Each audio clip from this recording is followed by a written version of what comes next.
Hola, muy bienvenidos a Fortunio 360 con Rodrigo Llopi, como todos los martes también con mi tocayo Paco Padilla, lector de rostros y de, bueno, todas las cuestiones que usted se pueda imaginar de lo que revelan sus gestos, sus cejas, eh, no sé si las orejas, creo que también alguna vez se habló de orejas. Claro.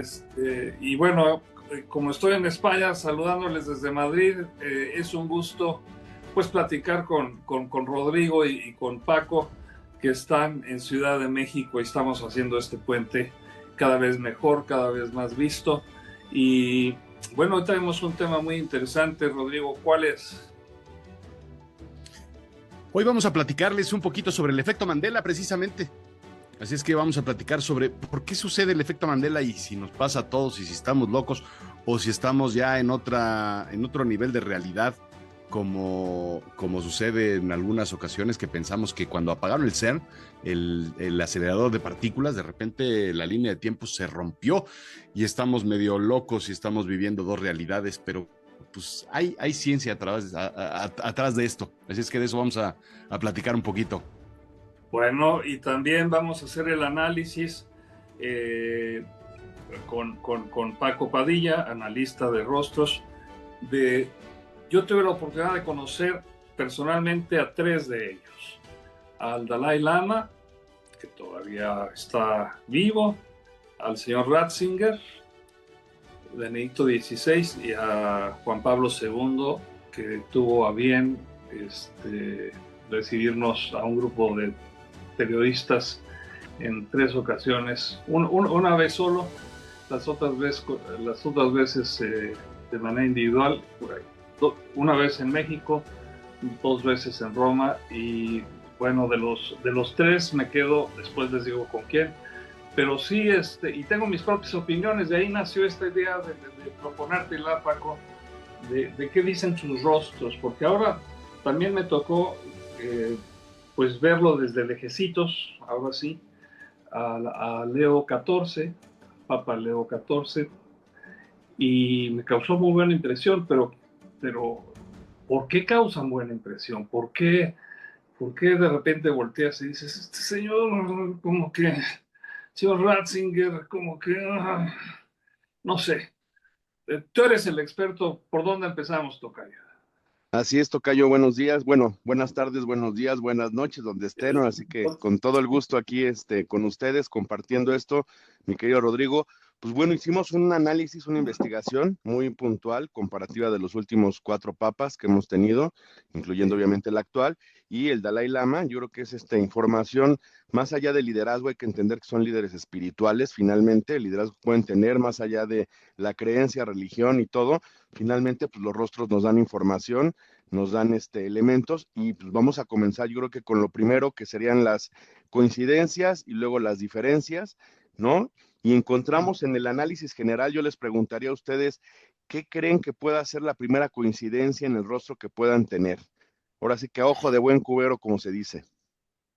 pues mira, a ojo de buen cubero, que eso es un término muy español que viene de las bodegas de vino, que, Así que es. los toneles los metían en cuevas, y entonces de ahí viene la frase, a ojo de buen cubero, ¿cabrá esto ahí? Bueno, tiene varios siglos eso. Pues a ojo de buen cubero yo veo que todos tienen la piel clara. Ah, bueno, puede ser un buen elemento, pero finalmente yo creo que lo primero que podemos tener claramente es la parte de la frente, la parte superior, la zona superior del rostro que hablamos del aspecto intelectivo. Todos ¿Sí? coinciden con una frente amplia, asociada pues obviamente con esquemas de reflexión, con esquemas de visión y de pensamiento profundo, esa amplitud de mente. Recordemos que la primera parte de la frente es la parte estratégica y la parte operativa, la segunda ¿Sí? parte es la parte ya racional, la que nos da todo lo que es el contexto de una idea, poderla llevar a cabo, y la tercera parte, que es el elemento, también tiene que ver con el aspecto de la ilusión que tienes que trasladar al aspecto físico, al aspecto concreto, ¿no? De concretar las cosas. Y vemos que todos coinciden con una frente amplia. Ya después iremos viendo qué elementos, líneas de expresión puede tener cada uno, pero en lo principal vemos la frente amplia, ¿no? La frente Sí. amplia, que es un elemento importante, Y otro punto que también yo veo de coincidencia es con diferencias y similitudes también en aspectos importantes, es la cuestión de la mirada, ¿no? La mirada la pueden tener y proyectar con serenidad y estabilidad, a pesar de que cada uno tiene su estilo de mirada. Vemos que la gestualidad es contenida en todos, no todos son con el contexto de rostro que sale, por mucho que tengan la información de que unos sean más empáticos, unos más emotivos, incluso pueden llegar incluso a ser un poco más apasionados. Vemos que sí hay un aspecto como de cuidado, ¿no? En la gestualidad. Y vemos obviamente que algo que ellos tienen es que no tienen pues, un aspecto de reflejar agresividad en forma inmediata, aunque vemos que hay profundidades en miradas, todo lo que vamos a ver ahorita. Y pues bueno, comenzando con las líneas de expresión, a mí me llama mucho la atención. Nosotros tenemos siempre nuestros planes a largo plazo, los podemos tener reflejados en lo que sería la frente, y vemos Sí, que los planes a largo plazo de lo que sería Juan Pablo II, junto con los planes a largo plazo del Dalai Lama, son muy similares las líneas de expresión que podemos tener en la frente. Incluso en el caso de Juan Pablo II, vemos que se hace una especie como de línea que va para abajo en el centro y luego vuelve a ir en forma lineal. Eso nosotros lo denominamos en el estudio y en el análisis como ave en vuelo. Y esa ave en vuelo tiene que ver con alguien que tiene la capacidad de sorpresa espiritual, ¿no? De sorprenderse espiritualmente. Y en ese aspecto, pues bueno, vemos que Juan Pablo II tiene esa ave en vuelo muy marcada, nada más que lo tiene en el tercio superior, o sea, es un ave en vuelo, ahora sí que en la forma, en la parte alta, y el Dalai Lama lo tiene también nada más que en la parte media. Estaríamos hablando si en el esquema de análisis que Juan Pablo II pues tiene una espiritualidad en un nivel más alto que el Dalai Lama, ¿no? A diferencia de los otros tres rostros que sería Benedicto XVI, Francisco y León XIV, ellos no tienen eso, tienen unas líneas de expresión diferentes y finalmente, pues bueno, vemos que el aspecto de la reflexión, la cuestión espiritual, la vemos más reflejada en ellos dos, en lo que sería Dalai Lama y Juan Pablo II. ¿Qué tiene que ver eso? Cuando hay una capacidad de asombro, se genera esa línea de expresión. Y la única capacidad de asombro más grande que podemos tener nosotros como seres humanos es cuando algo sobrepasa nuestra humanidad, cuando vemos y entendemos que hay cosas que suceden diferentes y estamos constantemente generando esa gesticulación en la parte alta de nuestro rostro, que sería en la parte intelectiva, ellos la tienen y pues bueno, a mí me llama mucho la atención que coincidan, ¿no? Siendo que a lo mejor en teoría básica estamos hablando de ideologías diferentes, ¿no? De bases diferentes, pues coinciden que los dos tienen eso. Otro rostro que yo he visto que lo tiene en el análisis también, lo hemos visto pues también con la Madre Teresa de Calcuta, o sea, hay un esquema de información importante en esa línea de expresión que se llama ave en vuelo, ¿no? Y podemos verla claramente. Y hablando de la frente, en el caso de Benedicto XVI, vemos que él tiene dos o tres líneas que se pueden marcar un poco más sutiles, no con un surco, y esas líneas nos hablan del aspecto de alguien que tiene la capacidad de hacer dos o tres cosas al mismo tiempo, ¿no? Una capacidad que no tienen todas las personas.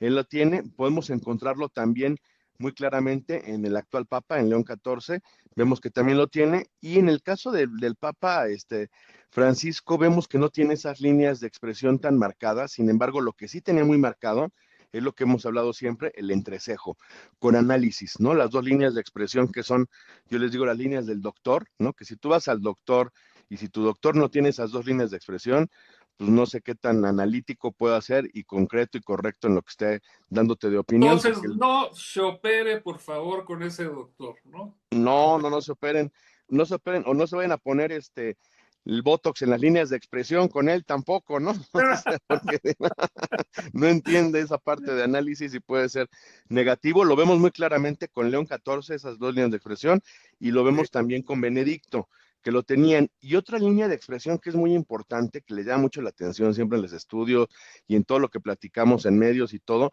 es que hay una línea que se marca en forma horizontal, aquí abajo en el entrecejo, entre el entrecejo y el inicio de la nariz, que se Sí. llama callo de león. Sí, en la parte de aquí se llama callo de león y ese callo de león obviamente es un rasgo de liderazgo, porque pues, el león es el rey de la selva, por eso se categoriza de esa manera. Y vemos Ujú. que coincide el callo de león, casi en todos lo tienen desarrollado de una u otra manera. Los que lo tienen más marcado claramente es Juan Pablo II, a pesar de que su rostro es muy sutil y todo tiene el callo de león. Benedicto XVI también tiene el callo de león. y el Papa Francisco también lo tenía, ¿no? En el caso de León XIV lo vemos un poquito menos, pero también se refleja, y en el caso de Dalai Lama también tiene, incluso tiene un doble callito de león, o sea, se alcanza a ver un doble callo de león. Estamos hablando Sí. que a pesar de su sutileza que pueda manejar en primera instancia el rostro cuando se ve, vemos que todos tienen ese aspecto de liderazgo que es importante pues para manejar masas, ¿no? Finalmente de eso se trata el liderazgo que puedan tener. Y luego pues ya entraríamos algo bien importante que sería pues la mirada, ¿no? Que como bien entendemos es el espejo del alma.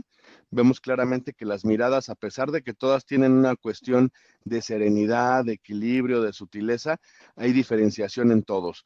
Lo primero que vemos en Juan Pablo II, a pesar de tener un ojo chiquito, que ve minucias, ve detalles, vemos que tiene una mirada intensa, o sea, su mirada es intensa, es una mirada que si te ve de frente, tú que lo tuviste de frente, tocayo, pues es una mirada que tiende a ser como penetrante, ¿no? A pesar de lo sutil, lo dulce que podamos ver el rostro, tiene una mirada intensa.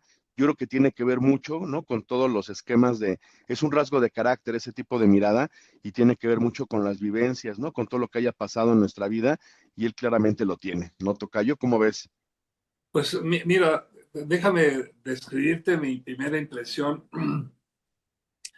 Yo eh, reconocí en él una persona con una energía muy especial. No sé si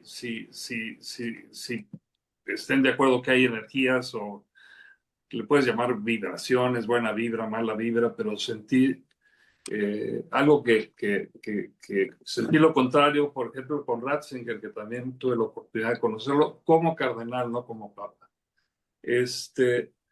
Lo que me llamaba mucho la atención era el tamaño de la cabeza del Papa Juan Pablo II. Era una cabeza muy grande, y una claridad y su mirada de inmediato captaba tu atención y reflejaba, pues quiero decir que tranquilidad, te daba tranquilidad de estar con él, no te ponías nervioso. Sin embargo, una característica importante de su mirada es que tiene intensidad, esa profundidad, las miradas profundas tienen un aspecto de intensidad y como bien dices, el tamaño de su cerebro, de su cabeza, un cerebrote que podemos ver en él, eso pues Sí, tiene una capacidad en el estudio y en el análisis de capacidad de sinapsis más grande, ¿no? Cuando tienes un cerebro grande, es alguien que es vulvar, que tiene la capacidad incluso de guardar mucho recuerdo y ese sí. recuerdo llevarlo a la práctica para lo que se necesite, ¿no? Como tener un banco una base de datos muy grande para poderla tener. Y vemos también, como tú dices, la energía, que es un punto que vamos a analizar en todo, si quieres lo abordamos de una vez, tocayo. Vemos que su energía de él, en el aspecto de contexto general, puede ser una energía carismática y de presencia inspiradora, o sea, alguien que te inspira, ¿no? Que tiene una Sí. capacidad de inspiración, a diferencia de Ratzinger, que vemos que en su energía como que busca el predominio, el buscar el control, ¿no? Es una energía como en busca de predominio y de control. En el caso del Papa Francisco vemos que es una energía que busca cercanía y empatía, ¿no? Esa es la energía que él reflejaba. Y en el caso actual de nuestro Papa, vemos que en lo general, vamos a verlo mucho en lo que estamos analizando, él tiene una energía de equilibrio, ¿no? Equilibrio en acción, equilibrio en lo que habla, equilibrio en la verbalización, o sea, trae un esquema de equilibrio y ese equilibrio que se le puede ver en el rostro nos habla mucho de un esquema también de reflexión, es un esquema reflexivo. Y vemos en el Dalai Lama que tiene una energía de serenidad y compasión, ¿no? Que es diferente a las otras energías que estamos analizando, porque obviamente el formato del rostro es el que nos da esa información, no nada más porque se nos ocurra ahorita decirlo, el formato de rostro, que es el marco de rostro, vemos que en el caso de Dalai Lama es redondo, ¿no? Tiene la redondez en el rostro por todo lo que es la parte alta del rostro, como termina, la parte baja del mentón, y vemos que tiende a tener una redondez en el rostro, y por eso es que vemos que eso es la serenidad y la compasión que podemos ver. Los demás tienden a ser un poquito más ovalados, alargados, el único que también está muy cercano a lo que es la redondez en el rostro, pues el Papa Francisco, que también tenía esa característica, ¿no? Y es donde podemos encontrar a lo mejor ese rasgo de energía del que te refieres, tocayo. Y pues bueno, vemos también el aspecto importante después de la mirada, que puede ser en el caso del Papa Francisco, cálida, en el caso del Papa León XIV, vemos una mirada pues, serena, y en el caso del Dalai Lama vemos un aspecto de mirada pues como con amabilidad, ¿no? Es una mirada amable, es una mirada, como apertura, ¿no? Que te provoca la apertura, que pues, obviamente es un esquema, las miradas, como decimos, el espejo del alma es un aspecto de trabajo espiritual, emocional y todo lo que se pueda tener, ¿no? Y luego pues ya brincaríamos, obviamente ya a la parte media del rostro, que son los pómulos, que nos dan mucha información en cuanto a la emotividad de cada uno. Vemos en el aspecto de Juan Pablo II, vemos unos pómulos marcados, una Muy referencia clara de pómulos marcados, y eso habla de una energía, son pómulos que nos reflejan una energía emocional y una resistencia, ¿no? También es un aspecto de resistencia el que se pueda marcar tanto la emotividad y en su caso yo creo que es admirable pues por todo el pasado, ¿no? Que pudo haber tenido en el aspecto de guerra y todo lo que le fue su vivencia, el hecho de que pues la resiliencia la pueda tener claramente en la parte media del rostro que son los pómulos. En el aspecto de Benedicto XVI, vemos que pues al revés, como que está un poquito hacia adentro esa situación, no están tan proyectados, vemos pómulos que incluso los cachetes como que en lugar de sobresalir caen un poquito, tienden a caer un poco, la emotividad cae un poco. En el caso, pues bueno, de Francisco, vemos que justo lo que tiene más es el pómulo, ¿no? El tema del cachete, toda esa bien. emotividad, que la emotividad nos lleva al nivel de la pasión, o sea, esa emotividad que él tiene, él no nada más es emotivo, sino alcanza un nivel con esa redondez que pueda tener a nivel apasionado. Y pues bueno, en el caso de León XIV, nuevamente vemos que hay una cuestión de equilibrio, ¿no? Es un aspecto equilibrado de su rostro, no lo vemos ni tan metido, ni tan comprometido hacia adentro, ni tan desarrollado, lo vemos más equilibrado. Y bueno, el Dalai Lama, ¿qué podemos decir? Él también tiene los pómulos, ¿no? Es una similitud que también empata claramente, muy similares a lo que sería Juan Pablo II. Comparten la parte del ave en vuelo en la frente, como también los pómulos, la emotividad, en una característica muy similar, ¿no? Vemos que también hay. Sintetizando, Tocayo, los pómulos de Juan Pablo II y del Dalai Lama prácticamente los más significativos, ¿no? Son los más significativos. Sin embargo, el Papa Francisco no nada más tiene pómulo, ¿no? Tiene cachete, o sea, como que es una parte más completa en cuanto a la información de la emotividad, y por eso es Sí. que a lo mejor podemos ver que se ve más, ¿no? Porque es lo que le da redondez a su rostro, pero la realidad quien tiene más marcados los pómulos exactamente son ellos dos, tocayo, y pues bueno, eso habla de la cuestión, de la energía y la resiliencia y la resistencia que puedan tener en el aspecto emocional, ¿no? Más que en el aspecto, De- déjame intelectivo. hacer, déjame hacer un apunte nada más de que fueron de alguna forma contemporáneos. A los dos les tocó vivir un poco mayor, Juan Pablo II, les tocó vivir la Segunda Guerra Mundial. El Papa polaco, que era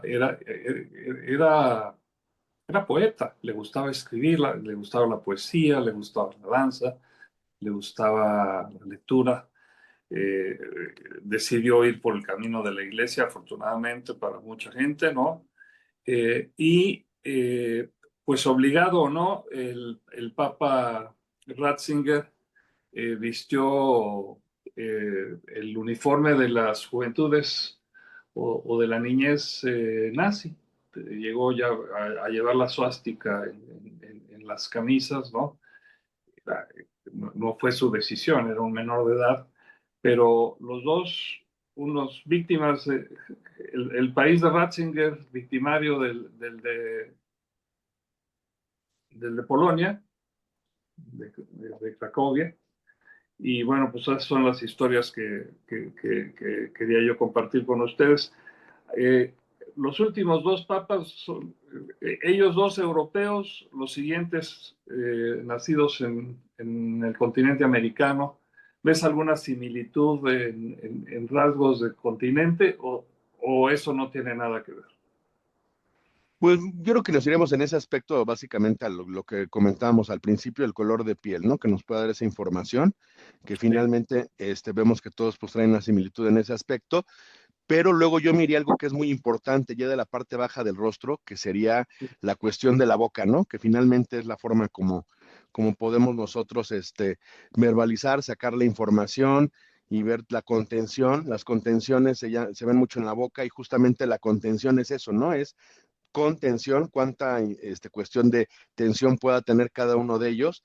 y vemos en el caso de lo que sería el Papa Juan Pablo II, vemos una boca que tiene una característica de firmeza, ¿no? Porque son labios delineados, finos, que no todo el tiempo tienden a estar abiertos, en ocasiones estaban cerrados, y lo que daba, pues ahora sí que lo que reflejaba su armonía, su serenidad y todo, pues obviamente tenía que ser todas las demás partes del rostro. Vemos que era un papa que hacía muy poca mueca, ¿no? Lo que siempre digo de las muecas, que las muecas son muy chismosas, a veces no tienes que hablar, no tienes que verbalizar, y la mueca nos está dando información constante. Vemos en el caso de Juan Pablo II que era una boca con firmeza. En el caso de Benedicto vemos que su boca tiene una retracción, entonces ahí hay una contención, ¿no? Más fuerte, la contención la tiene clara, vemos que sus labios tienen un color amoratado, ¿no?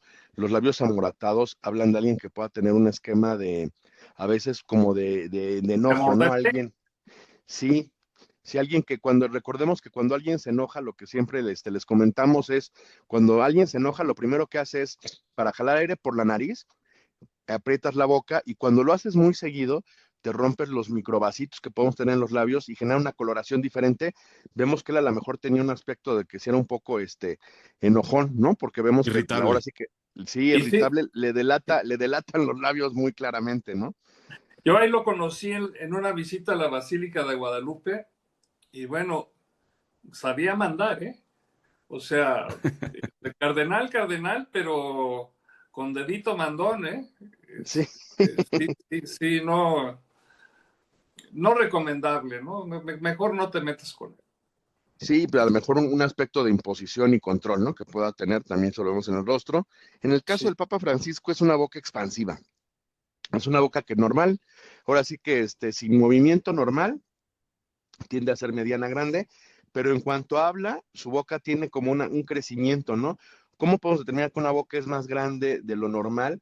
Cuando sobresale de lo que son el iris del ojo normal, el centro del iris, tiene que ir como muy en línea. Lo normal es que siempre vaya en línea al principio y al final de la boca, van como en Wow. línea, y en el caso de él, cuando habla y cuando sonríe y cuando se expresaba ya con mucha información, la boca tiene que ser expansiva, más grande, y aparte las comisuras tienden a ir hacia arriba. O sea, es alguien que sí vemos que era feliz en lo que estaba haciendo, ¿no? Porque finalmente había como una felicidad en ese aspecto, a diferencia de Ratzinger, que sí lo vemos que incluso se le marcan las líneas que hemos hablado, ¿no? La expresión Sí. del muñeco, ¿no? Que van hacia abajo, del ventríloco, alguien que pues vemos que a lo mejor no estaba siendo feliz en lo que estaba haciendo. En el caso del Papa Francisco, vemos claramente que sí, y en el caso de León XIV, nuevamente volvemos a encontrar ese equilibrio, ¿no? Tiene un equilibrio, tiene una mesura, sus labios tienen que estar también cerrados, en boca se le dice en forma de cremallera, cerrados, y es la forma como esboza la sonrisa, no es abriendo la boca, sino marcando un poquito los hoyuelos, ¿no? Es como te das cuenta que su mueca puede ser chismosa en ese aspecto. Y en el caso de Dalai Lama es algo muy chistoso, porque él sí tiene los labios delgados, pero la boca tiende a abrirse no de las dos partes, ¿no? No de la parte alta ni y la baja, sino nada más lo que se abre, que es una forma de comunicación diferente, es la parte baja, ¿no? Tiende como que a abrir mucho la parte baja, la parte alta no tanto, pero la parte baja como que es la que tiene mucho movimiento, ¿no? Tiene movilidad. Recordemos que también los labios nos hablan de un aspecto importante. El labio superior es el dar y el labio inferior es recibir. Y en el caso, pues, del Dalai Lama, vemos que tiene más desarrollado el labio bajo, ¿no? Muy claramente se le nota. Los demás tienen los labios muy equilibrados, pero él se ve que, a pesar de que pues tiene el aspecto de bondad y todo, es un labio que está diseñado pues como para recibir, ¿no? Está primero, a lo mejor nosotros decimos, antes de dar, primero esperan recibir y luego ya sueltan y dan a manos llenas, ¿no? Pero es algo como que también lo tiene muy claramente. Vemos sonrisa constante en él, y lo cual es muy positivo. Y luego al final ya nos iríamos a lo que son las mandíbulas. Las mandíbulas, recordemos que pues, son la parte como nosotros proyectamos también el liderazgo, y cómo sostenemos, ¿no? Las decisiones grandes, medianas y pequeñas, las tenemos claramente en la mandíbula, y vemos, pues bueno, primero con el esquema de lo que sería el Papa Juan Pablo II, vemos una mandíbula muy delineada y con mucha fortaleza. Vemos que incluso es muy cuadrada su mandíbula, todos coinciden en otro punto importante, que es el aspecto de, todos tienen una línea, aquí se le llama, nosotros le decimos el aro de Saturno, que provoca que se genere una especie de borla. Todos tienen, en un aspecto menor o mayor, todos tienen esa línea, el aro de Saturno se le ve marcado, y todos tienen borla de control. quiere decir es que verdad. son controladores, ¿no? O sea, traen un aspecto de control todos, incluso también el Dalai Lama lo tiene y los cuatro papas también lo tienen claramente. El que lo tiene mayormente marcado es Juan Pablo II, porque aparte tiene un delineado en el rostro, y eso habla que también tiene un aspecto de entender la sutileza, la belleza, todo que es como un sensor, ¿no? En ese aspecto él lo tenía, yo creo que es lo que le daba la sensibilidad, es un aspecto de sensibilidad, él lo tiene muy claramente marcado, y quien lo tiene como marcado y sobresalido ahora sí que un poco más es el Papa Francisco, ¿no? A pesar de toda la serenidad, empatía que podemos ver en su rostro, pues era obviamente muy controlador, ¿no? Y con un esquema incluso como de flexibilidad poca, ¿no? No era muy flexible, y yo creo que por eso pues también el esquema de liderazgo que puedan tener ahí. En el aspecto de León 14 vemos obviamente también que vemos que hay un equilibrio en la mandíbula, pero la tiene presente, tiene la línea de expresión también clara, y en el caso de lo que es el Dalai Lama, me llama la atención, aprovechando hablando de la mandíbula, que él tiene unas líneas de expresión de las que hemos hablado, anteriores, creo que la anterior ocasión lo platicamos, su línea de expresión, sobre todo en la mandíbula, que se va como un poquito a lo que le decimos nosotros la papada, la carnosidad que tenemos abajo, él las Sí. tiene como que van contra gravedad, va de abajo hacia arriba, más, sí van contra la gravedad, y vemos que esa parte, como la tiene de esa manera, es alguien que también en un aspecto de tensión, ¿no? En un aspecto, lo que decíamos, la línea del asesino, ¿no? Alguien que en sus 5 minutos, pues se puede salir y descontrolar, no necesariamente que todos tengan que matar a alguien, pero sí él tiene eso, y eso lo tiene muy claro porque incluso como tiene los hoyuelos de empatía, que eso pasa mucho con los hoyuelos de empatía, cuando se une el hoyuelo de empatía con lo que es la línea que va contra gravedad, que es la línea de tensión, vemos que él tiene tensión en ambos lados, ¿no? Hasta eso lo hace que se vea armónico y normal, pero la realidad es que tiene la línea de tensión en los dos lados, tiene la tensión en el lado público y en el lado íntimo. Entonces es alguien que sí, con toda esa información que pueda tener de buena, empatía y buena serenidad, pues vemos que en sus 5 minutos aguas, no quieres estar cerca porque te puede aventar el florero, lo que tenga a la mano, porque sí tiene una tensión que se le puede marcar claramente, ¿no? Y hay otra cosa que es importante que yo vi ya en un punto como final, vemos el tema de las cejas, ¿no? Porque las cejas pues también nos da la forma, el formato de cómo llevar a cabo sus tareas, y vemos que en el caso de Juan Pablo II tienden a ser más lineales con un poquito de candadito, ¿no? De buscar la seguridad, es alguien que brinda seguridad, tareas cumplidas y brinda un poquito de seguridad. Vemos en el caso de Ratzinger, que fue donde me llamó la atención el tema de las cejas, vemos cejas encrispadas, ¿no? Entonces, si nos ponemos a revisar los labios con el amoratamiento, con las cejas encrispadas, pues también es alguien que pues, tiende a tener una información pues no es tan sutil, ¿no? Esa parte de las cejas, porque encrispado tiene que ver, recordemos, con alguien que lleva las tareas a cabo como el cazador, ¿no? Como el que está buscando a la presa todo el tiempo, por eso se encrispan, y pues es alguien que estaba como a la caza, ¿no? De muchas cuestiones. En el caso del Papa Francisco, pues vemos que tiene la ceja con un arranque muy bueno, luego como que se desdibuja. Entonces estamos hablando de alguien que tiene muy buenos arranques, muy buenas ideas iniciales, pero luego ya no tiene una continuidad, que obviamente pues para un efecto de liderazgo como ellos tenían, pues tenían un equipo, ¿no? Que podía dar ese seguimiento, y eso tiene que ver porque muchas veces cuando tú tienes muchas buenas ideas constantes, tienes muy buenos arranques, pero pues bueno, estás pensando en el arranque que sigue, en el arranque que sigue, él lo tenía claramente. En el caso de León 14 coincide también, hay un aspecto equilibrado en su ceja, es alguien de tareas cumplidas, lo que se proponga iniciar seguramente lo va a terminar. Y en el caso del Dalai Lama, vemos que es un candadito muy sutil, porque es chiquito, a pesar de que está poblado de cabello, tiene un candadito Sí. muy sutil, es alguien que tiende a brindar esa seguridad, y pues también le gusta sentirse seguro, ¿no? Tiene ese aspecto claramente. Si nos vamos a una calificación rápida, ¿no? Hablando de líderes espirituales y de liderazgos, vemos que el liderazgo mayor, por todos los rasgos que acabamos de platicar, los tiene Juan Pablo II, era el líder, pues como con mayores características de líder, un líder nato. Vemos que si nos vamos al aspecto de carisma, los dos que coinciden en tener esa calificación más alta de carisma, obviamente Juan Pablo II y el Dalai Lama, ellos cumplen claramente con eso, y quien tiene el aspecto, la calificación más baja de carisma, pues empata con todo lo que hemos hablado y visto. Benedicto XVI no tenía esa calificación alta. Sin embargo, Benedicto XVI, donde puede tener la calificación más alta, es el aspecto intelectivo. O sea, él era ahora sí que una cabecita pensante que tiene el aspecto intelectivo desarrollado. Y si nos vamos al aspecto de la empatía, quien se los lleva de calle claramente, en aspecto empático, ¿no? Que recordemos que la empatía es pues no nada más ponerme en los zapatos de los demás, ¿no? Quien tiene ese aspecto claramente y se lo lleva también de calle un poquito, es el Papa Francisco, que tiene el aspecto de la empatía claramente. Y el aspecto espiritual, pues todos coinciden, tienen la misma calificación. Ahí es algo que es chistoso porque todos coinciden con el mismo, la misma calificación. Y en el aspecto de firmeza y determinación, los dos que vemos más serenos, más sutiles y todo, que sería Juan Pablo II y el Dalai Lama, pues el aspecto de la firmeza y determinación son los dos que lo tienen más fuerte, y la capacidad de conciliación, quien la tiene más fuerte, que ahí sí lo comparten, ahora sí que la calificación los tres, es Juan Pablo II, era un buen pacificador. El otro sería el Papa Francisco, y el último sería el Dalai Lama, ¿no? Como que comparten muy claramente eso. Y vemos ese esquema de calificación claramente. Y pues bueno, si le ponemos ya la última nota, ¿no? A cada uno, vemos que las diferencias. ¿Quién se lleva el auto? No, no ¿Quién te se creas. lleva el auto?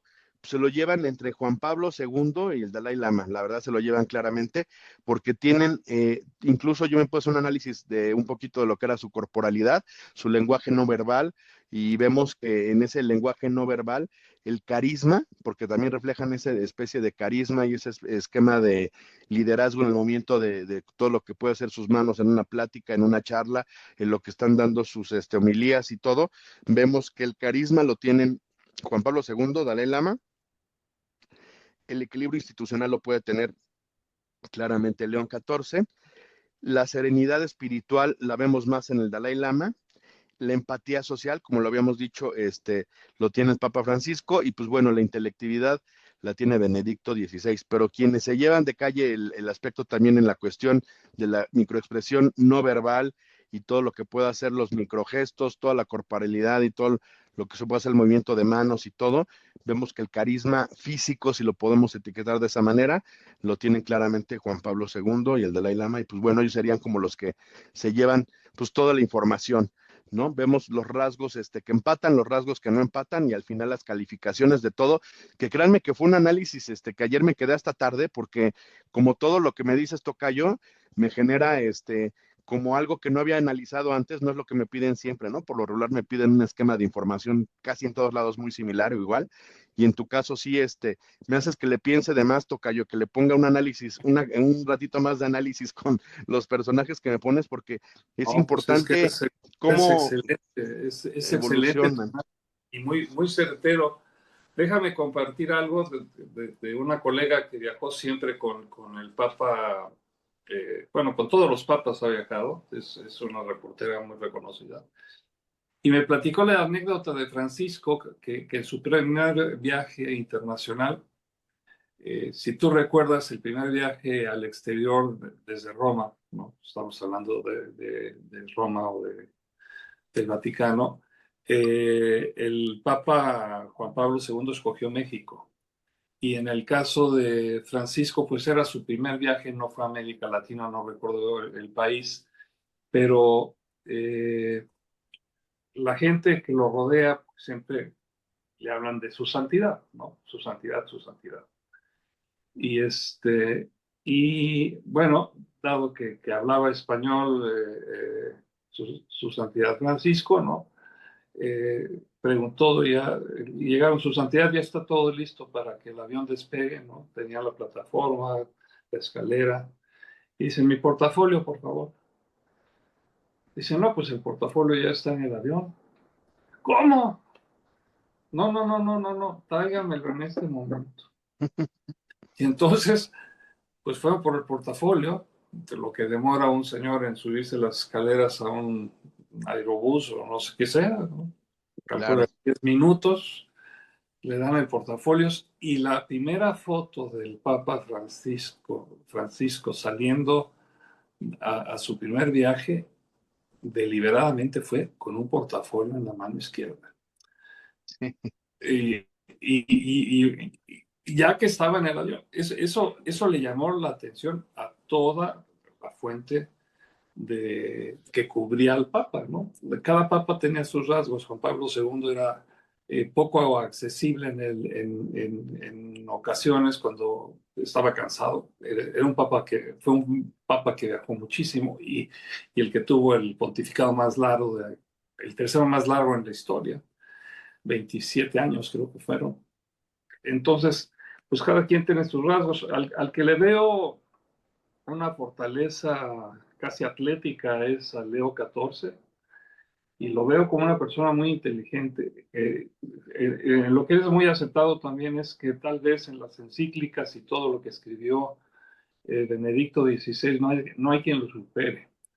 Él era el director del Consejo de la Fe, creo que le llaman, o el Concilio de la Fe, no me acuerdo, que fue pues prácticamente lo que significaba cuidar eh, que la religión se llevara al pie de la letra, algo así como la Inquisición antigua, ¿no? Sin Sí, torturar y sin hacer, pero era una gran responsabilidad. Y sus encíclicas y todo lo demás era un tipo muy intelectual, yo creo que el más de los cuatro que hemos visto, y también muy acertado, y el que tenía esa empatía pues evidentemente Francisco, con las nuevas tecnologías que le tocaron a él, las entrevistas que se le hicieron, pues era fácil deducir que se la pasaba bien, ¿no? Y que te recibía con más familiaridad, tal vez, y menos pompa y bombo y platillo, ¿no? Porque acuérdate que se fue a vivir a la casa con sus colegas, ¿no? Y fue el único que salió del aposento papal, por decirlo así, para irse a reunir con los otros miembros del clero importantes, pero bueno, pues papa solo hay uno.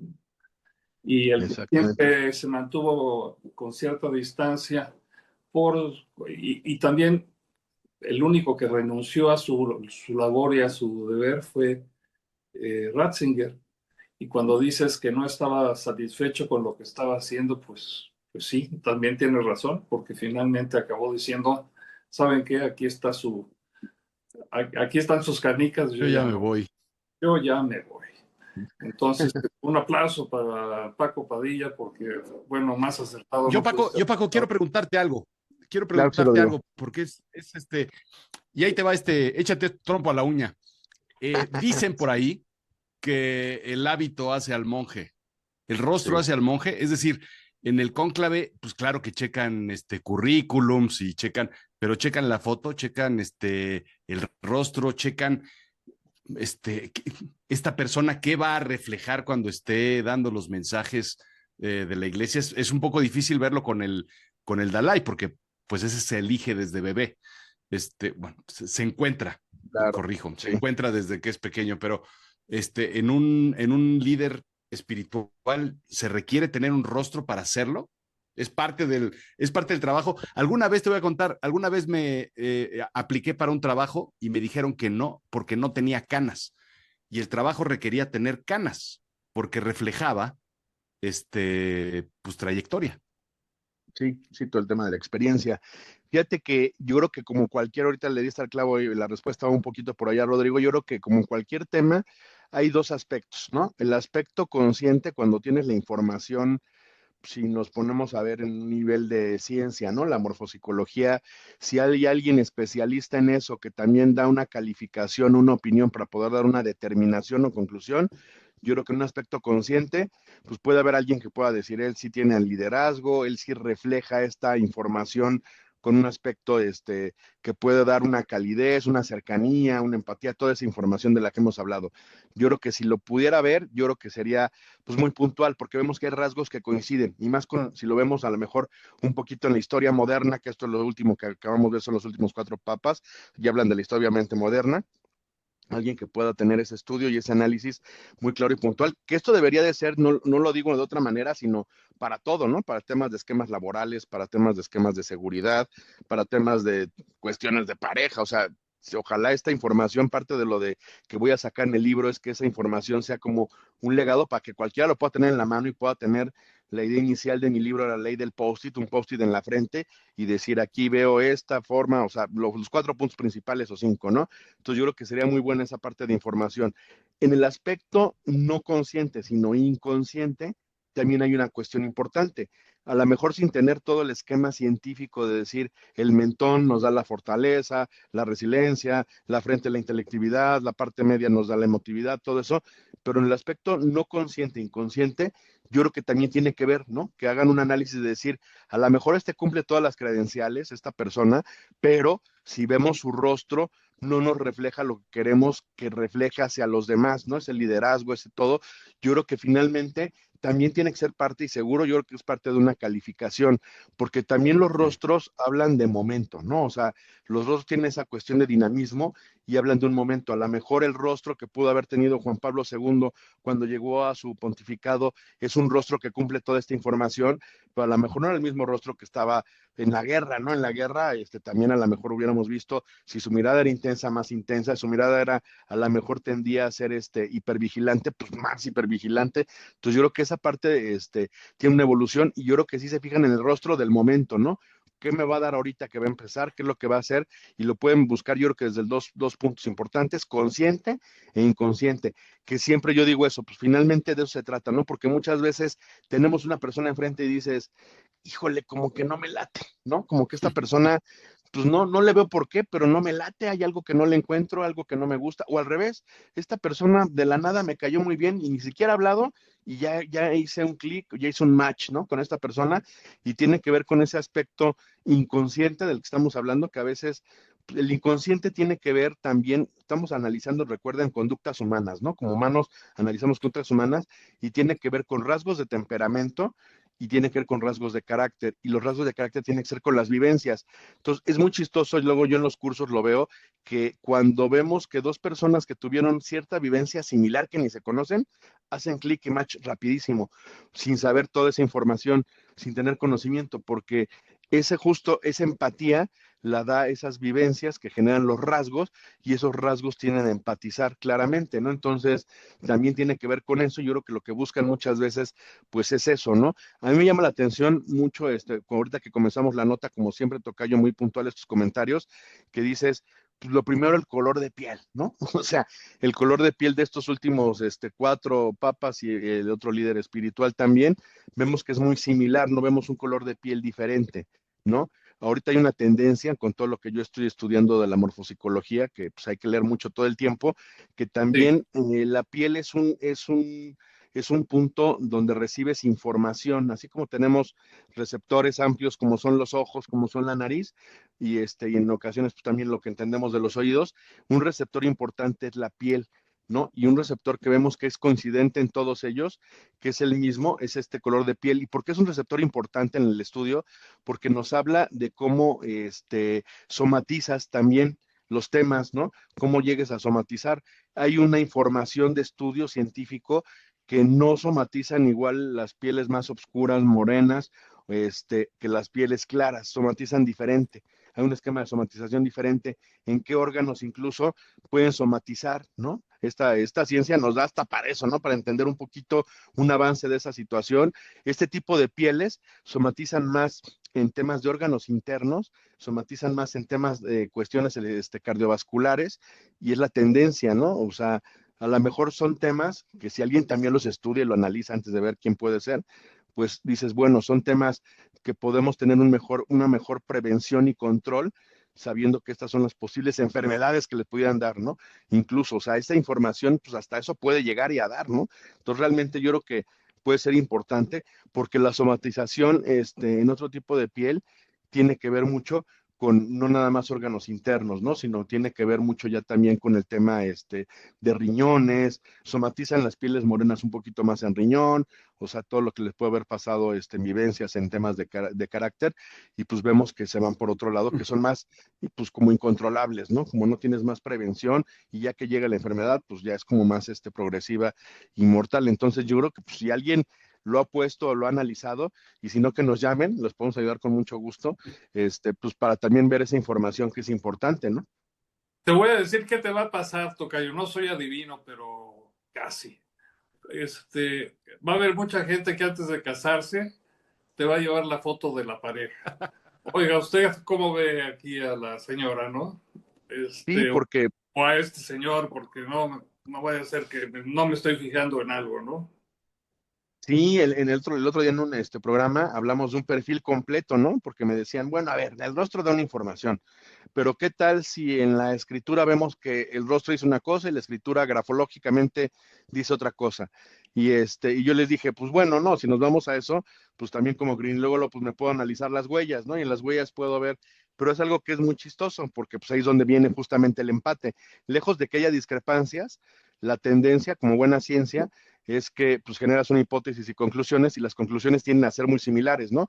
Tanto en la grafología, que fue lo que me llevó primero a llegar al rostro. Yo primero empecé a estudiar grafología o psicografología, ¿no? Que cómo reflejas el inconsciente, pero vi que había muchas condicionantes. Tenías que poner una hoja de tal grosor, una pluma de tal calibre, un sentado de una manera. En cambio, el rostro, pues ahí, como sea que llegues, te lo analizamos y te damos conclusiones rápidas, ¿no? Y si eso le sumamos preguntas poderosas, no, hombre, la conclusión es todavía más efectiva. Entonces, la realidad es que al final de cuentas todo eso empata. Hicimos un ejercicio con no me acuerdo con qué actriz de ahí de Televisa, creo que fue con esta Michelle Viet, y vimos que lo que decía su rostro, lo que decía su grafología, lo que decía su firma, todo finalmente empataba, ¿no? Había un empate completo, y pues no había una manipulación en ese sentido. Y obviamente pues, si le sumáramos el esquema de las huellas, que el redondeado, si son arcos en las huellas, si son laberintos, si son toda esa información, también nos da información. Entonces si le sumamos eso, pues hacemos un reporte completo, ¿no? Es como hacer una radiografía completa, y pues sí, cuando quieran encontrar su mejor match, también por ahí lo vemos, ¿no? Puede haber información importante. Sí. Bueno, Francisco. Oye, te voy a adelantar, si estás de acuerdo, una sugerencia. Sí, Volví a ver la serie de The Crown, La Corona, sí. la personalidad de la reina a lo largo de los años. Y entonces no sé si te si te gustaría que hiciéramos un programa donde viéramos a la reina y príncipe consorte, por decirlo así, Philip o Felipe, ¿no? Al actual rey del Reino Unido, que es Carlos VI, ¿no? No, Sí. tercero, perdón, ya le puse sexto por otra cosa, por el local, y su hijo Harry, no, William con su esposa Kate. O sea, cómo ves eh, cómo va decayendo el reinado? ¿Va para mejor? ¿Va para peor? ¿Qué cualidades podrías ver y detectar en algunos de ellos? Y si hay algo que tengan en común, que yo lo veo muy difícil, sobre todo para el que está en funciones, está a años luz de su mamá, y yo creo que el que viene va a ser bastante mejor que cualquiera de los dos, pero esa es mi opinión personal. Y ahora vamos a hablar bueno, esa sí, tu misión, si decides aceptarla, es... No, y fíjate, como siempre, ¿no? Tu buen ojo, ¿no? Muy interesante, y le entramos, ahora sí que sí le aceptamos ya, que se autodestruya el mensaje. Destruya. Bueno, vamos rápidamente con Rodrigo, que tiene todo el tiempo del mundo para hablarnos del síndrome Mandela, que yo nunca había oído hablar de él. ¿Tú sí? Muy interesante el tema. A El ver. efecto Mandela. Fíjate, yo te voy a preguntar, mi querido Fortuño, A ver. Yo me acuerdo de haber llegado a casa de mis abuelos después de la escuela. Yo creo que sería tipo por ahí del 82, 83, 84, a lo mejor, cuando mucho. Y todos los días llegaba de la escuela, 2:30, y mi abuelo estaba en la mesa del comedor, en la mesa larga del comedor, viendo, además, a 8 o 10 metros, yo creo que una tele, y estaba viendo las noticias. Yo creo que estaba viendo a Abraham. Ok. No estoy seguro si sería Abraham Saludowski o Lolita, Sí. no sé quién sería esa hora en aquel entonces. Era Lola. Lola usualmente a las 2 de la tarde. Exacto. Abraham llegó después, si mal no recuerdo, ¿no? Sí, sí. Pero bueno, el que... Y, y siempre me acuerdo que a las 2:30, a las 3, si mal no recuerdo, acababa las noticias. Y entonces mi abuelo nos dejaba cambiarle de canal, le cambiábamos al 5 y veíamos Don Gato. Con Rogelio Moreno. ¿Te acuerdas, Paco? Con Rogelio Moreno, sí. con el tío Gamboín y todo eso. Y siempre arrancaba con Don Gato. Y durante años, durante décadas, podría decir, vimos Don Gato, Don Gato y Don Gato. Hoy en día estudié locución y doblaje por las voces de Don Gato y todo este rollo. Resulta que básicamente son 30 episodios los que hay en Don Gato y los vimos durante años y años y años. Más o menos, una temporada son 6 semanas. En 6 semanas te echabas toda la temporada. Entonces, cada 6 semanas repetíamos todo el repertorio, se reciclaba todo lo que veíamos de Don Gato. Y así, lo que veíamos, básicamente, todo, pensábamos que eran miles y miles de episodios, cuando los cuentas son únicamente 30. Así nos acordamos mal de las cosas y ahí arranca un poco el efecto Mandela. Hace unos años empecé a hacer un podcast con un personaje que se llama Iñaki Manero y con él empecé a hacer un podcast sobre precisamente la nostalgia, sobre lo que piensas, sobre los recuerdos que vas teniendo. ¿Por qué lo elegí de eso? Porque es una de las emociones mucho más profundas y fuertes que uno puede tener y donde hay mucho mayor relacionamiento entre las personas. Siempre nos gusta acordarnos del pasado y lo que sea. Y uno de los episodios, para empezar a escribirle estos episodios a Iñaki, me fui a uno de los museos, al Museo de Historia Natural, y me di cuenta de la decadencia que existía en aquel museo, que yo lo recordaba como un gran palacete enorme, impresionante, maravilloso. La verdad es que es sumamente decadente, donde hay un neandertal muy mal hecho, unos animales detrás de una vitrina terriblemente mal hechos. Fue una decepción y un poco ahí es donde empiezo a contar esta historia porque la mente y los recuerdos nos juegan de una forma muy particular. Recordamos las cosas distintas a lo que en realidad son. Uno de los principales cosas que hay en ese museo es déjame leerlo porque es importante, un Diplodocus carnegie, que es un dinosaurio, no sé si se acuerdan, un dinosaurio verdaderamente brutal y enorme, que me acabo de enterar o me enteré hace pocos años que no es real, que es una réplica que existe en el Museo de Ciencia Natural en Nueva York, que fue donado por la familia Carnegie, por Andrew Carnegie, el del Carnegie Hall. Bueno, pues cuando mueren, hacen unas réplicas y mandan 10 réplicas a diferentes museos. Hay uno en España, ese mismito está en España, hay uno en Francia, en Rusia, en Berlín, en Londres, en diferentes museos, y nosotros conseguimos uno en 1931, más o menos. Entonces, estamos hablando de un museo que es de los más viejos. Dicho sea de paso, ese museo, el Museo de Historia Natural, es el primer museo de historia natural que existe desde la colonia. Es uno de los primeros museos que existe en México. Entonces es un antiquísimo. Claro, después se va al museo a Chapultepec y todo este rollo. Pero la parte importante es justo eso, cómo recordamos las cosas. Las recordamos de una forma magnífica, de una forma importante, y no es así. ¿Por qué? Sucede por varias cosas. Primero, el cerebro lo que hace es, nada más para que tengamos claro, El cerebro es el 2-3% del peso corporal y sin embargo utiliza el 20% de la energía del cuerpo.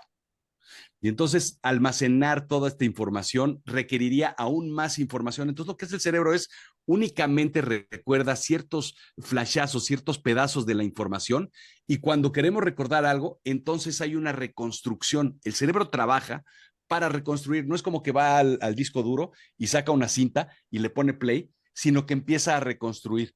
Por eso, de repente nos olvidamos de ciertas cosas o pensamos que en realidad las cosas son de otra forma. Y eso se le llama economía energética. ¿Por qué? Porque el cerebro lo que hace en realidad es olvidar todo lo que no es necesario simplemente para sobrevivir.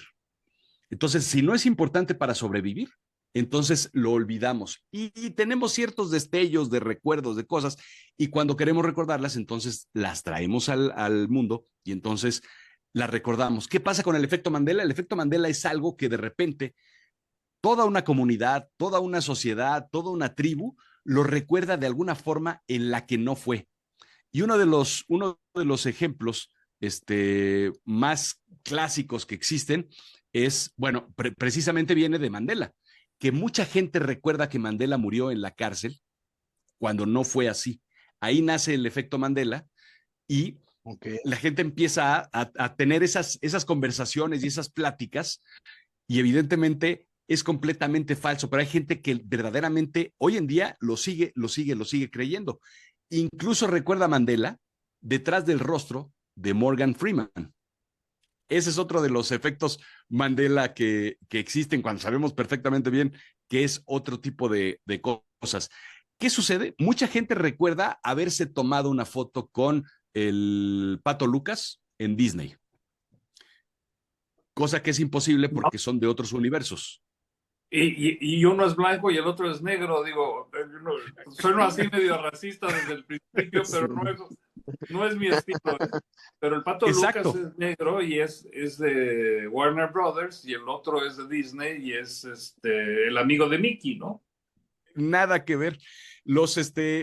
A Mickey, vámonos con Mickey. Mucha gente recuerda a Mickey con sus tirantes rojos, cosa que Mickey Sí. no usa tirantes rojos. Usa nada más unos pantaloncillos y ese tipo de cosas parece que se empiezan a hacer, a generalizar y empezamos a entender cosas que recordamos de una u otra forma en, en todos lados. En la política, por ejemplo, recordamos el discurso de alguien que muy probablemente ni lo dijo, ni estuvo ahí, ni le correspondía hablar de ese tema, pero lo recordamos. ¿Por qué? Porque empezamos a hacer contextos de ideas, hacemos Asociaciones, ¿no? asociaciones, una recordación que no existe. ¿Para qué? Porque el cerebro odia no tener la información y tener gaps o espacios en blanco de información que no conoce. Y entonces lo que hacemos es recordar cosas que nunca existieron. Y cuando las comentamos, cuando las platicamos, muchas de las otras personas lo que decimos es, sí, cierto, me acuerdo perfectamente bien de eso. Y entonces se empiezan a generar los efectos Mandela. Oye, de todas las caricaturas que han visto ustedes, ¿cuál es la primera o cuál recuerdan que tenga el personaje un tatuaje? Ah, ¿verdad? Popeye. Exacto, exacto. Mira, Yo me iría por Popeye, sí. sí, es Popeye, es el único que hay, es el único Sí. que lleva un tatuaje. En el oficio de periodista y para evitar esas, mira, es uno de los que te acuerdas de él. Mi tío Gamboín. Exactamente. Y Yo si era me lo sobrino del tío permiten, Gamboín. les robo 27 segundos.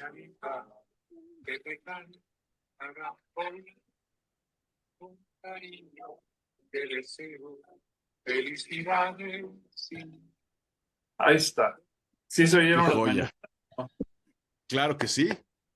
Bueno, oye, los periodistas tenemos, no siempre, no todos, pero la obligación de sacar los facts, los hechos, lo más claramente posible. Y cuando eres muy profesional, cuando menos tienes que tener dos fuentes para afirmar algo. Entonces, regresando al caso Mandela, para los que no lo saben, Nelson Mandela fue víctima del apartheid, esta labor de segregación en Sudáfrica, y sí estuvo en la cárcel veintitantos años, creo que 25, 27 años, en una celda de por, 2 por 4.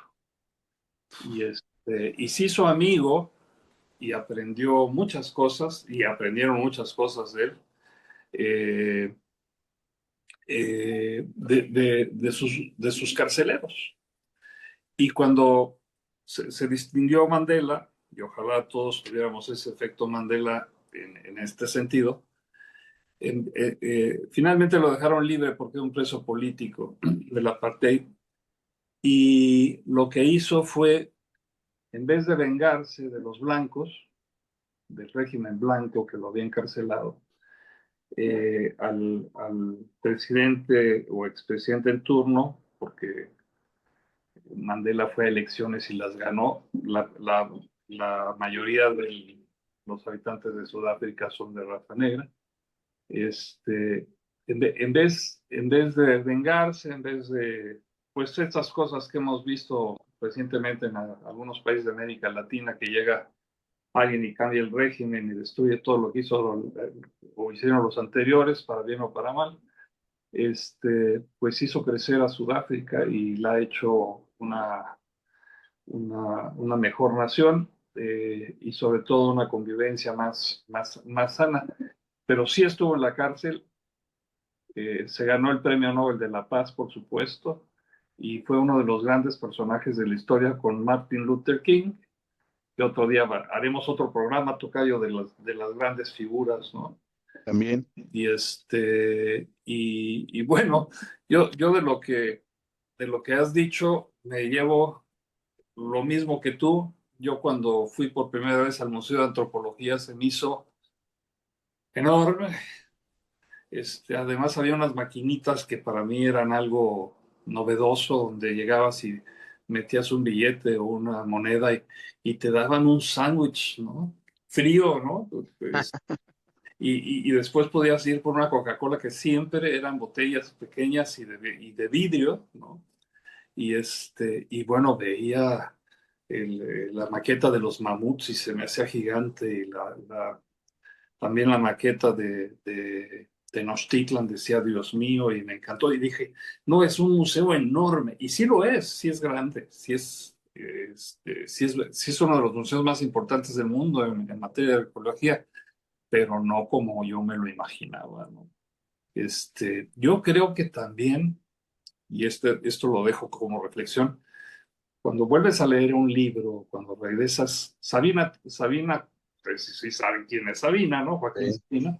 Dice, al Claro, lugar donde fuiste feliz no deberías de volver, ¿no? Tratar de volver. exactamente. Sí, el que cambió el libro, o sea, cuando lo vuelves a leer, o cuando vuelves a ir a un lugar, no es que cambió el lugar, es que cambiaste tú. sí, muy Correcto. diferente. O sea, que también esa memoria, pues lo que no te acuerdas fue lo que no grabó el chico de 14 años o de 8 años, no lo grabó porque no lo consideró Claro. importante para su supervivencia, ¿no? O cambiaste tu visión, ¿no? Tu visión también Y, cambia. y, y con los años te acuerdas de otra manera porque está como más, pues más cercana, ¿no? Le tuviste que haber dado una checadita en el camino, ¿no? Pero Yo sí, me quedo con dos cosas, querido sí, Rodrigo, querido Tocayo. Lo primero es la casa de mi tía, a mí me pasó, ¿no? Una casa, una tía que tenía que, según yo, era una casa gigante, grandísima, y después ya regresé y dije, esta es la casa gigante. Nunca fue gigante, nunca fue grande y nunca fue bonita, ¿no? Ese es un ejemplo. Y el otro que me quedo es que sí se parecen Mandela y Morgan Freeman, ¿no? A ver, ahí se ven. sí, sí, Sí sí. Sí, son, sí, como decimos los abogados, sí son similares en grado de confusión. Sí son similares en grado de confusión, ¿no? Claramente. Entonces sí, me quedo ahorita con la duda y sí se parecen. Tienen ahora sí que muchas similitudes, está en cuestión de nariz y todo, entonces sí, ahora sí que buen punto, ¿no? Y yo te iba a preguntar justo exacto. por qué se le podía a Mandela y ya, ahorita contestaste la pregunta. Ese era el trompo que te iba a echar a la uña, pero ya lo sacaste antes. Exacto. Sí, son de las cosas. Mucha gente, por ejemplo, recuerda que los tanques aquellos de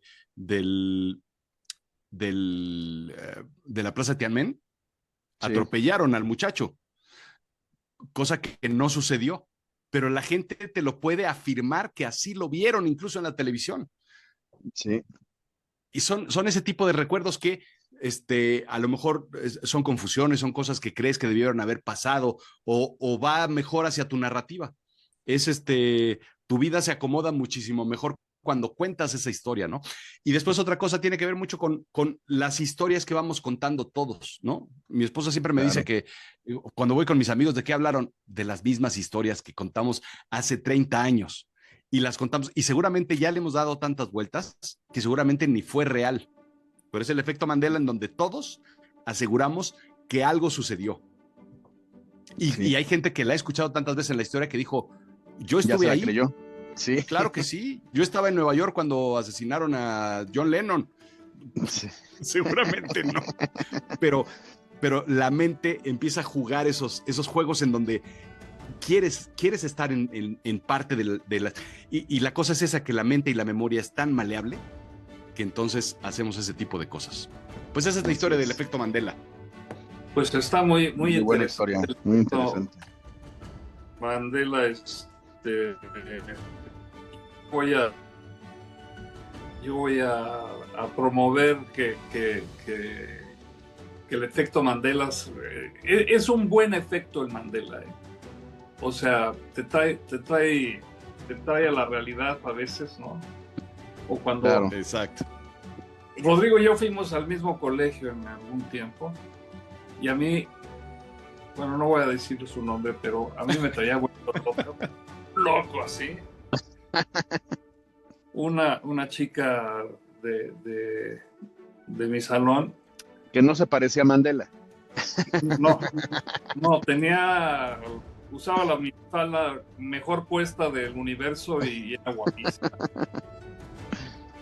Y me la encontré unos años después en una reunión de exalumnos donde posiblemente me encontré a Rodrigo y a otros compañeros, ¿no? De arriba y de abajo, ¿no? Porque es una fraternidad realmente, es bonito volverse a encontrar. Y bueno, dije, pues andabas medio perdido, muchacho, ¿no? O sea, no era para tanto, ¿no? Así es la vida. Exacto. Así es. La vida. Muchas gracias. ¿Dónde nos pueden encontrar? Nos pueden encontrar en Facebook, nos pueden ver en YouTube y nos pueden escuchar en Spotify, en Apple Podcast y en todas las plataformas de podcast. Ahí estamos en audio para que nos acompañemos durante cualquier viaje Pues y el vale. tráfico. Bueno, pues buenos días, buenas tardes, buenas noches, donde quiera que nos vea. Nos vemos aquí el próximo martes con Paco Padilla. Muchas gracias, tocayo. Rodrigo. Gracias, tocayo, a ti Señor también. Job, gracias. Gracias, Señor Rodrigo. Gracias. Padilla. Soy Francisco Fortunio desde Madrid. Hasta la próxima.